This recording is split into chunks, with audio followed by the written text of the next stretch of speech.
Hello student, most welcome to my channel English with Reena Tiwari. आज मैं आपको क्लास 10th का थर्ड पोएम जो है ए टाइगर इन द जू आज पढ़ाने वाली हूँ। और ये पोएम है आपका जो लेस्ली नॉरिस के द्वारा जो है वो कंपोज किया गया है, जो एक वेल्स पोएट हैं, अवार्ड विनिंग पोएट हैं। और आपको मैं बता दूँ कि ये शॉर्ट स्टोरी राइटर भी थे और इन्होंने बहुत सारे बड़े बड़े संस्थानों में, बहुत सारे बड़े बड़े कॉलेज स्कूलों में इन्होंने एज ए टीचिंग जो है वो काम किया था। इसके लिए उनको बहुत सारे पुरस्कार भी मिले थे और उनके द्वारा ये बहुत ही फेमस जो पोएम है आपका ए टाइगर इन द जू जो है वो कंपोज किया गया उन्हीं के द्वारा। और इसमें उन्होंने बहुत अच्छी बात बताई है एनिमल्स के बारे में, वो एनिमल जिनको हम कैद कर कर अपनी जगह अपने घर में रख लेते हैं, चिड़ियाघर में रख लेते हैं, तो उनकी फीलिंग कैसी होती है उसका वर्णन इन्होंने इसमें जो है वो किया है। तो यहाँ पर बस इन्होंने एक टाइगर को लिया है, यहाँ पर टाइगर की फीलिंग्स को यहाँ पर वर्णन किया है कि वो टाइगर जो हम लोग जू में देखते हैं उसके अंदर क्या चलता है, वो कैसा बिहेव करता है अपने एनवायरनमेंट के अकॉर्डिंग। और या फिर उस टाइगर की बात करते हैं जो अपने नेचुरल हैबिटेट में रहता है, जंगल में रहता है, खुली आज़ादी के साथ रहता है। जैसा कि हम जानते हैं कि आज़ादी जो है वो सबको प्रिय होती है, चाहे वो मानव हो या जीव जंतु हो, चिड़िया हो, कोई भी हो, सबको आज़ादी पसंद है। इसलिए इसमें टाइगर के बारे में बताया गया है कि वो टाइगर जो एक कंक्रीट सेल में रहता है, एक बार के बिहाइंड रहता है, उसकी कैसा फील होता है उसके बारे में बताया गया है। तो ये आपका tiger in the zoo high school का थर्ड पोएम है और ये कंपोज किया है लेस्ली नॉरिस के द्वारा। और चलिए देखते हैं क्या बताया गया इसमें। The poem A Tiger in the Zoo is most famous poem of a Welsh poet and short story writer Leslie Norris। ये कविता जो है लेस्ली नॉरिस के द्वारा जो है वो बहुत ही फेमस कविता है, जो एक वेल्स पोएट रहते हैं, जैसा कि मैंने आपको पहले ही बता दिया। और देखिए क्या बताया गया है इस पोएम के मेन थीम क्या है। दिस पोएम कंट्रास्ट ए जू tiger with the tiger in natural habitat. इस पोएम में जो है पोएट ने दो टाइगर को यहाँ पर लिया है, एक टाइगर वो जो अपने नेचुरल हैबिटेट में रहता है और एक टाइगर वो जो अपने कहाँ रहता है, जू में रहता है, जिसे हम लोग एक क्या करते हैं, एक सेल में जो है वो रख लेते हैं अपने मनोरंजन के लिए, देखने के लिए। तो दोनों का क्या अंतर है, कंट्रास्ट है, उसका वर्णन इन्होंने किया है। और ये देखते हैं। The poem travel from the zoo to the jungle and back again. इससे बताया गया है कि पोएम की शुरुआत होती है कि पहले इसमें जो है वो जू टाइगर के बारे में बताया गया है, फिर पोएट जो है ट्रैवल करते हुए जाते हैं कहाँ पर, उसके नेचुरल हैबिटेट जंगल की तरफ जाते हैं, यानी कि कुछ पैराग्राफ जंगल का है, कुछ पैराग्राफ जो है वो जू का है, और अगेन जो है फिर से वो जो है वो जू में आता है। यानी कि पहले हम लोग जू में चलते हैं, उसके बाद जंगल में जाते हैं एंड देन फिर से हम कम बैक करते हैं कहाँ पर, जू में। यानी कि इस पोएम में कंट्रास्ट बताया गया है, अंतर बतलाया गया है कि जो टाइगर जू में रहता है और जो टाइगर अपने नेचुरल हैबिटेट में रहता है, दोनों में क्या अंतर पाया जाता है। तो देखिए, the poem contrast the tigers mood and environment in the zoo and the tigers mood environment in the zoo. इसमें बताया गया है कि कैसे जो है एक टाइगर जो होता है वो एनवायरनमेंट कैसे अपना अडॉप्ट करता है जब वो जंगल में रहता है, कैसे अपने तरीके से अपनी ज़िंदगी को जीता है। और वो टाइगर जिसको हम लोग कन्फाइन कर लेते हैं, बंद कर लेते हैं, कहीं जगह पे रख देते हैं और उसी के दायरे में वो घूमता फिरता रहता है, उसे किसी प्रकार की कोई आज़ादी नहीं रहती है, उसे यहाँ तक कि अपनी शक्ति का भी एहसास नहीं होता है कि मैं इतना ताकतवर हूँ, क्योंकि वो घिरा हुआ रहता है, अपनी शक्ति का इस्तेमाल नहीं कर पाता है, हर तरह से वो हेल्पलेस रहता है, असहाय रहता है। He is imprisoned concrete cell behind the bar। देखिए यहाँ पर टाइगर को ही से कम बार बार जो है एड्रेस किया है पोएट ने, यानी कि ही आप जानते हैं कि ही का यहाँ पर एड्रेस किया गया है, यानी कि यहाँ पर टाइगर को पर्सनिफाइड किया गया है। इस लाइन में क्या किया गया है, उसका मानवीकरण किया गया है। तो आपको एक लिटरेरी डिवाइस मिल जाता है, आपको एक लिटरेरी पता चलता है कि यहाँ पर टाइगर को क्या किया गया, पर्सनिफाई किया गया है। तो यहाँ पर उनको क्या किया जाता है, टाइगर्स को, जितने भी टाइगर्स होते हैं जंगल से लाकर जू में रख दिया जाता है ताकि लोग आए, देखें, मनोरंजन करें। और इस तरह वो तो मनोरंजन करते हैं, लेकिन जो टाइगर होता है वो अपनी आज़ादी को क्या करता है, अपनी आज़ादी को खो देता है, एकदम हेल्पलेस हो जाता है, वो अंदर ही अंदर क्रोधित होता है, रेस्ट होता है, लेकिन वो कुछ बोलता नहीं है, शांत रहता है। He is enraged, frustrated and helpless. वो बहुत ही गुस्से में रहता है, हमेशा क्या करता है, अपने अंदर अंदर जो है अपनी भावनाओं को दबाने की कोशिश करता है और बहुत ही असहाय महसूस करता है, फ्रस्ट्रेटेड होता है। उसे कोई मतलब जो है कोई आता है जाता है, उससे उसको कोई फर्क नहीं पड़ता है, क्योंकि वो जानता है कि उसकी जो शक्ति है बिहाइंड द बार है, क्योंकि इसके आगे वो कहीं जा नहीं सकता, इसलिए वहीं पर असहाय रहता है, उतने में वो स्टॉप करता रहता है, घूमता फिरता रहता है, में कन्फाइन हो जाता है, बंद हो जाता है, इम्प्रिजन हो जाता है। तो लोग उससे डरना क्या करते हैं, छोड़ देते हैं। तो इस तरह से वो एकदम असहाय हो जाता है, हेल्पलेस हो जाता है। और लेकिन जब वो जंगल में रहता है तो अपनी पूरी शक्ति का प्रदर्शन जो है वो करता रहता है। आइए देखते हैं आगे क्या बताया गया है। एंड क्लास, और अपने पंजों से लोगों को क्या करता है, डराता है। अगर वो फ्री रहता है तो अपने पंजे से लोगों को भयभीत करता है, डराता है, अपने शार्प टीथ को दिखाता है, जिससे लोग जो है वो भयभीत हो जाते हैं, जंगल के आसपास घूमने वाले लोग या फिर जंगल में जाने वाले लोग। लेकिन देखिए पोएट का क्या विश है, पोएट ये चाहते हैं जैसे हमारी आज़ादी हमको प्यारी है, वैसे सभी जीव जंतुओं की आज़ादी भी होनी चाहिए। ईश्वर ने सबको जो है अपनी स्वतंत्रता का जो है अधिकार देने का कोशिश किया है। सभी लोग अपनी तरह से जीवन यापन करना चाहते हैं, कोई दूसरों की कैद में नहीं रहना चाहता है। इसी तरह से पोएट ये कहते हैं, देखिए क्या कहते हैं, the poet wishes to convey that keeping a wild animal in small enclosures away from their natural habitat is cruel। कभी ये कहना चाहते हैं, पोएट ये कहना चाहते हैं, लेस्ली नॉरिस ये कहना चाहते हैं कि किसी भी जीव जंतु को कन्फाइन करना, कैद करना, किसी जगह पे रख लेना जो है वो क्या है, वो एक क्रुएलिटी है, एक निर्दयतापूर्ण काम है। ये हमें नहीं करना चाहिए। सभी जीव जंतुओं को भी आजाद रहने का क्या है, अधिकार है, स्वतंत्रता उनको भी मिलनी चाहिए, जिससे वो अपने एनवायरनमेंट के हिसाब से अपने जिंदगी को है वो जी सकें। यानी कि यहाँ पर टाइगर इन द जू में जो है दो तरह की विशेषताएं बताई गई हैं। एक वो टाइगर जो जू में रहता है और एक वो टाइगर जो अपने नेचुरल हैबिटेट जंगल में रहता है। दोनों के बिहेवियर में बहुत सारा अंतर रहता है, उसका वर्णन इसमें जो है पोएट ने किया है। और वो ये बताना चाहते हैं कि किसी भी जीव जंतु को हमें कन्फाइन नहीं करना चाहिए, इससे वो बहुत ही हेल्पलेस महसूस करते हैं, एकदम असहाय हो जाते हैं, उनकी शक्ति जो है वो एकदम निष्क्रियता जो होते हैं उसके समान हो जाता है। इसलिए वो मैसेज देना चाहते हैं इस पोएम के थ्रू कि हमें जो है जानवरों को कैद नहीं करना चाहिए, उनको उनके नेचुरल हैबिटेट में ही उनको रहने की इजाज़त जो है वो देनी चाहिए, उनको वहाँ पर छोड़ना चाहिए, उन्हें खुलेआम जीने की कोशिश जो है वो करनी चाहिए। इस तरह से ये हमारा जो था ये टाइगर इन द जू था। आपको मैं बता दूं कि ये वेल्स पोएट है लेस्ली नॉरिस, उनके द्वारा कंपोज किया गया है, बहुत ही फेमस पोएट है ये, और टीचर भी थे और इन्होंने बहुत सारे पुरस्कार भी जीते थे। और इस तरह से हम लोगों ने इसका समरी देखा और लेस्ली नॉरिस के बारे में जाना, और इसके बाद हम लोग जो है स्ट्रेंजर वाइज जो है इस पोएम को देखने वाले हैं। डियर स्टूडेंट, देखते हैं हम कि जैसे मैंने पहले आपको बताया था कि हमारे पोएम की शुरुआत जो होती है वो जू से शुरू होती है। यानी कि पहले स्टेंजा में जू में बताया गया है कि कैसी स्थिति जो है वो टाइगर की है, जो जू में हम लोगों ने उसे कन्फाइन करके रखा हुआ है। तो आइए देखते हैं। He stuck in his vivid steps and few steps on his cage, and pad of velvet quiet in his quiet race। आप यहाँ पर देखिए ये quiet race है। quiet मीन्स होता है शांत, और रेज मीन्स होता है गुस्सा, क्रोध, यानी कि वायलेंट। यहाँ पर एक क्वाइट भी है और रेज भी है, तो यहाँ पर दोनों जो है अपोजिट मीनिंग लिखा गया है। इसका मतलब ये हुआ कि यहाँ पर जो लिटरेरी डिवाइस है वो क्या है, ऑक्सीमोरन है।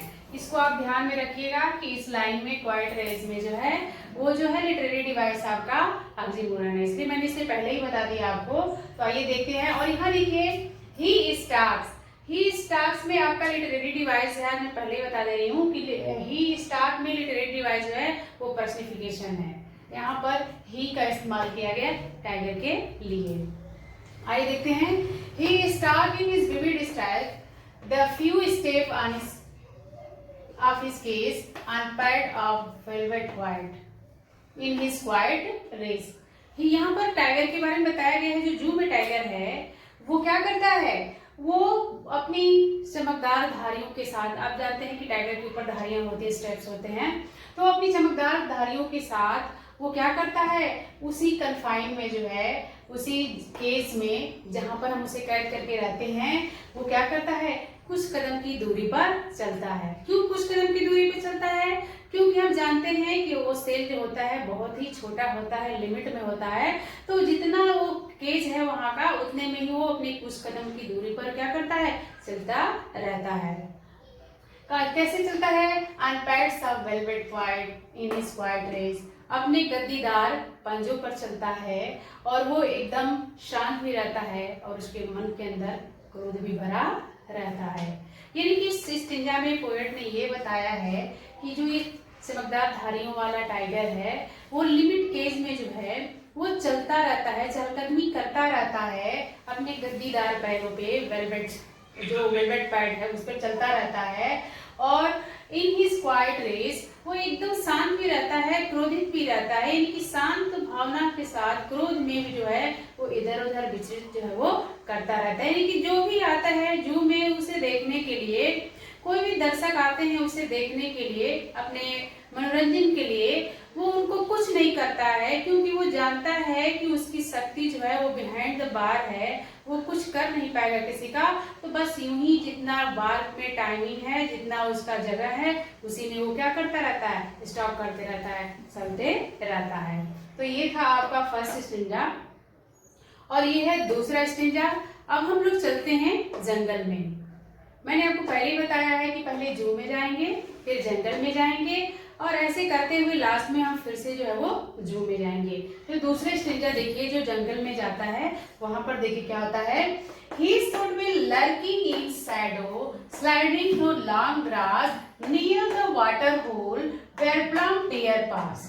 यानी कि वहां पर वो जो होगा, जो अपने नेचुरल हैबिटेट में होगा, जहां पर एकदम फ्रीली रहता होगा, वो वहां पर वो क्या करेगा, वो जो है शिकार करने की कोशिश करेगा, लर्किंग करेगा, छुपकर घात करने की कोशिश करेगा, लंबी लंबी घासों में छुपेगा, धीरे धीरे स्लाइडिंग करेगा, धीरे धीरे सरकते हुए वो वाटर होल के पास जाता है। एंड वेयर प्लम डियर पास, वहां जाता है जहां पर काफी मोटे ताजे हिरन जो है वो क्या करते हैं, आते जाते रहते हैं। यानी कि अगर वो अपने नेचुरल हैबिटेट में रहता है, जंगल में रहता है, तो वो क्या करेगा, वो घात लगाकर जो है अपने शिकार को जो है वो करना पसंद करेगा। जब भी किसी वाटर होल के पास जाएगा तो वो लंबी लंबी घासों में छुपने की कोशिश करेगा। वो ये सोचेगा कि कब मेरा शिकार आया और कब कैसे मैं उसको पकड़ लूं। लेकिन यही टाइगर जो है जू में जाकर क्या करता है, कन्फाइन हो जाता है, अपनी शक्ति का प्रदर्शन जो है वो नहीं कर पाता था। तो ये हमारा फर्स्ट और सेकेंड स्टिंजा, और इसके बाद हम लोग अगला स्टिंजा जो है वो देखने वाले हैं। तीसरे स्टिंजा में जैसा मैंने आपको बताया है कि अभी हम लोग जंगल के तरफ ही हैं और यहाँ बताया गया है, जैसे मैंने आपको समरी में ही बताया था कि वो क्या करता है, गांव के जितने भी आसपास के, जंगल के आसपास गांव रहते हैं, जब वो आजाद रहता है तो कभी कभी बाहर निकल जाता है और लोगों को क्या करता है, डराता रहता है। आइए देखते हैं। He should be snaring around houses at the jungle's edge, wearing his white pants, his claws, terrorizing the village।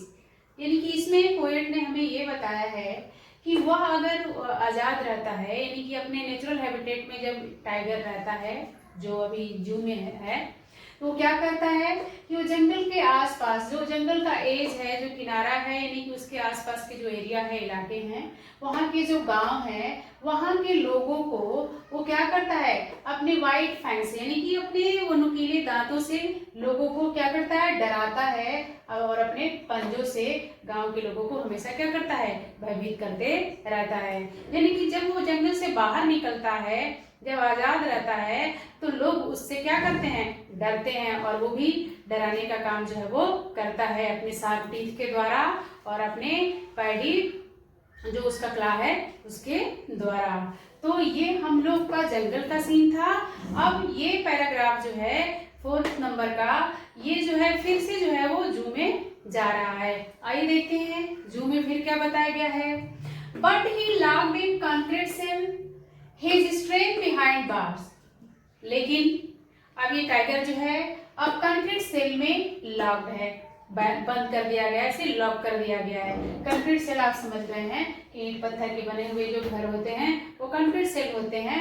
तो अब उसकी शक्ति कहाँ पर है? हिज स्ट्रेंथ बिहाइंड बार। अब उसकी शक्ति जो है उस बार के पीछे ही है, उस सलाखों के पीछे ही है। Stalking in the length of his cage, ignoring the mistake. वो अपने केज में ही क्या करता है? घूमता रहता है, आता जाता रहता है, और जितने भी वहाँ विजिटर हैं उनको वो इग्नोर करता है, उन पर ध्यान नहीं देता है।